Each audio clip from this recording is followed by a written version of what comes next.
ભરૂચમાં negotiable instrument એક્ટના ગુનામાં સજા પામેલો અને બીજો ફેમિલી કોર્ટમાં સજા પામેલો આરોપીઓ નાસ્તા ફરતા હતા. બંને આરોપીઓને ભરૂચ જિલ્લા પેરોલ ફોલો સ્કોડની ટીમે ઝડપી પાડી જેલમાં ધકેલી દીધા હતા.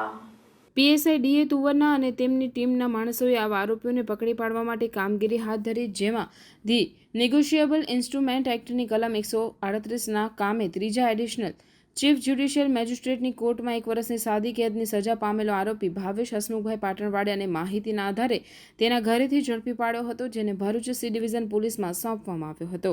બીજા એક કેસમાં પેરોલ ફલ્લુની ટીમ અંકલેશ્વર શહેર વિસ્તારમાં પેટ્રોલિંગમાં હતી. તે દરમિયાન માહિતી મળી હતી કે ફેમિલી કોર્ટ ભરૂચમાં ભરણ પોષણનો કેસ ચાલી જતા આરોપીને ગિરીશ ઉર્ફે ખાપો રવજીભાઈ વસાવાને ક્રિમિનલ પ્રોસિજર કોડની કલમ 125(3) મુજબ સજા થઈ હતી. જે આરોપી ભાગતો ફરતો હતો તેને ટીમે ભરૂચ તાલુકાના શુકલતીર્થ ગામેથી ઝડપી પાડી ભરૂચ જિલ્લા સબ જેલ ખાતે મોકલી આપવામાં આવ્યો છે.